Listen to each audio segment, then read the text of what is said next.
जय श्री राम राम राम नमस्कार। Education system Bihar में आपका स्वागत है। टीईटी एसटीईटी शिक्षक अभ्यर्थियों के लिए बड़ी खबर निकलकर सामने आ रही है। सभी विषय के अभ्यर्थियों के लिए महत्वपूर्ण है। 7वें चरण के सभी टीईटी एसटीईटी क्वालिफाइड होती ध्यान दिए। जैसा कि आप लोग हेडलाइन देख रहे होंगे, इन सभी महत्वपूर्ण बिंदुओं पर बात करने वाले हैं। तो बड़ी खबर कही जा सकती है। कुछ यूट्यूब चैनल द्वारा यह बातें की जाती है कि नियमावली 2020 खत्म, 7वें चरण बहाली नई नियमावली 2022 से। और पिछले दिनों की खबर के अनुसार एक वीडियो में बातें भी किए हैं कुछ अभ्यर्थियों द्वारा। एसटीईटी अंक पे बहाली के लिए मुख्यमंत्री जी को लेटर भी सौंपा गया है, ज्ञापन सौंपा गया था। तो ये सभी बातें कर चुके हैं। तो क्या एसटीईटी अंक पर बहाली संभव है, तो इस पर बातें कर लेते हैं। तो उस वीडियो में भी बातें किए थे गलत ऑप्शन केस जो रितिका रानी जी द्वारा 1 साल बाद लंबित हुए हैं। रिजल्ट के 1 साल बाद लगभग हो चुके हैं, उसके बाद लंबित हुए हैं, उसके बाद रिजल्ट कार्ड भी जारी हो गया था, उसके बाद ही कहा जा सकता है लंबित हुए हैं। उसमें देख लेते हैं इस तरह से विचार किया जाए। अलग अलग अभ्यर्थियों का ऑब्जेक्शन भी अलग अलग होता है। जी बिल्कुल, उस अभ्यर्थी के ऑब्जेक्शन के अनुसार से विचार करने के लिए कहा गया था जो मामले लंबित हुए हैं। तो इस अनुसार से आप लोग सोच सकते हैं 1 साल से भी अधिक समय बीत चुके हैं।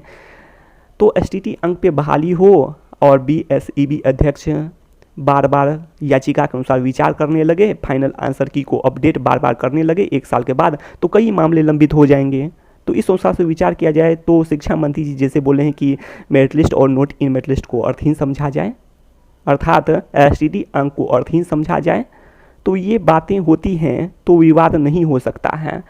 बहुत बड़ा उथल पुथल, जो उलटफेर, भयानक विवाद जो मेरिट लिस्ट और नोट इन मेरिट लिस्ट के समय देखने को मिला था, तो ये नहीं हो सकता है जब अर्थहीन शिक्षा मंत्री जी जैसे कर चुके हैं। वैसे आप लोग समझ सकते हैं बीएसईबी अध्यक्ष द्वारा बार बार फाइनल आंसर की को अपडेट किया जाता है, जैसे रितिका रानी जी का मामला लंबित किया गया है, तो बहुत बड़ी उलटफेर और बहुत बड़ा उथल पुथल मच जाएगा।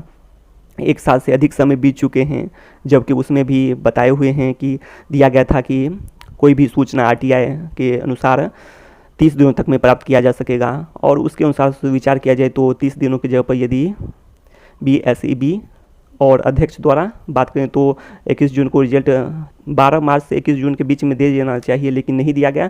तो यदि समय बीत चुका है तो फिर 21 जून के बाद यदि दिया गया है तो उसके बाद से भी मान कर चलते हैं 1 महीना, तो जून पूरा लेते हुए जुलाई अगस्त के समय तक में सभी जानकारी देना था, और नहीं दिया गया तो 2-3 महीना और भी बढ़ा देते हैं। तो कुल मिलाकर बात करें तो सितंबर तक, अक्टूबर तक, तो इस अनुसार से यहाँ तक ही मामले लंबित होने चाहिए थे। काफ़ी समय बीत चुके हैं, दिसंबर तक बहुत हुआ तो वही बातें हैं।